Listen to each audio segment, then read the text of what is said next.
ಎಲ್ರಿಗೂ ನಮಸ್ಕಾರ. ಸೊ ಇವತ್ತು ನಾವು ಒಂದು ಹಿರೇಪಡಸಲ್ಗಿ ಗ್ರಾಮದಲ್ಲಿದ್ದೀವಿ. ನಮ್ಮ ಜೊತೆಗೆ ಮೌನೇಶ್ ಬಡಿಗೇರ್ ಅನ್ನೋರು ಒಬ್ರು ಇದ್ದಾರೆ. ಇವರು ನಮ್ಮ ಒಂದು ವಿವಾಮಾರ್ಟ್ ಸಂಸ್ಥೆಯ ಮಲಾಮ್ ಅನ್ನೋ ಪ್ರಾಡಕ್ಟನ್ನು ಯೂಸ್ ಮಾಡಿದರು. ಯಾವ ಕಾರಣ ಸಲುವಾಗಿ ಯೂಸ್ ಮಾಡಿದರು ಮತ್ತು ಅವ್ರಿಗೆ ಯಾವ ರಿಸಲ್ಟ್ ಬಂದದ ಅನ್ನೋದನ್ನು ಅವ್ರ ಕಡೆಯಿಂದ ಕೇಳೋಣ. ಮಲಾಮ್ ಪ್ರಾಡಕ್ಟನ್ನು ಯೂಸ್ ಮಾಡಿರಿ ನೀವು, ಏನು ಸಮಸ್ಯೆ ಇತ್ತು ನಿಮಗೆ? ಎಲ್ಲಾಗಿತ್ತು ತದ್ದು? ಹಾಂ, ಹಾಗಂದ್ರೆ ಒಂದು ಕುತ್ತಿಗೆ ಭಾಗದಲ್ಲಿ ತದ್ದಾಗಿತ್ತು. ದವಾಖಾನೆಗೆ ತೋರಿಸಿದ್ರಿ ನೀವು? ಎಷ್ಟು ವರ್ಷದಿಂದ ಸಮಸ್ಯೆ ಇತ್ತು ಇದು?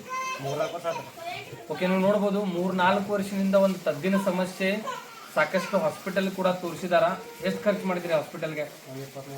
20-30 ಸಾವಿರ ಖರ್ಚು ಕೂಡ ಮಾಡಿದಾರ. ಬಟ್ ಆದ್ರೂ ಕಡಿಮೆ ಆಗಿರ್ಲಿಲ್ಲ. ಈ ಒಂದು ನಮ್ಮ ವಿವಾಮಾರ್ಟ್ ಸಂಸ್ಥೆ ಒಂದು ಮಲಾಮ್ ಅನ್ನೋ ಪ್ರಾಡಕ್ಟ್ ಮೇಲೆ ನಿಮ್ಗೆ ವಿಶ್ವಾಸ ಇತ್ತನ್ರಿ? ಮೊದಲ ವಿಶ್ವಾಸ ಇರಲಿಲ್ಲ. ಯೂಸ್ ಮಾಡಿದ್ರಿ. 2 ದಿವಸ ಆಯ್ತು ನೀವು ಯೂಸ್ ಮಾಡಕತ್ತ? 1 ವಾರ ಆಯ್ತು ಯೂಸ್ ಮಾಡ್ಲಿಕ್ಕತ್ತ. ಇವಾಗ ಸೊ ಇಲ್ಲಿ ನೋಡ್ಬೋದು ರೈಟ್, ಒಂದು ಕುತ್ತಿಗೆ ಭಾಗದಲ್ಲಿ ಮೊದಲಿನ ಫೋಟೋದಲ್ಲಿ ಕೂಡ ನೀವು ನೋಡ್ತಾ ಇದ್ದೀರಾ, ಸೈಡ್ ಫೋಟೋದಲ್ಲಿ ಯಾವ ಥರ ಸಮಸ್ಯೆ ಇತ್ತು. ಇವಾಗ ಕಂಪ್ಲೀಟ್ ಆಗಿ ತೋರಿಸಿದ್ರಲ್ಲ, ಕಂಪ್ಲೀಟ್ ಆಗಿ ಕಡಿಮೆ ಆಗಿದೆ ರೈಟ್. ಎಷ್ಟೋ ಜನರಿಗೆ ತದ್ದದ, ಅವ್ರಿಗೆ ಏನು ಹೇಳಕ್ಕೆ ಇಷ್ಟಪಡ್ತೀರಿ ನೀವು? ಬರೀ ಕಡಿಮೆ ಆಗುತ್ತೆ. ಯೂಸ್ ಮಾಡ್ರಿ, 100% ಕಡಿಮೆ ಆಗ್ತದ. Okay, thank you so much.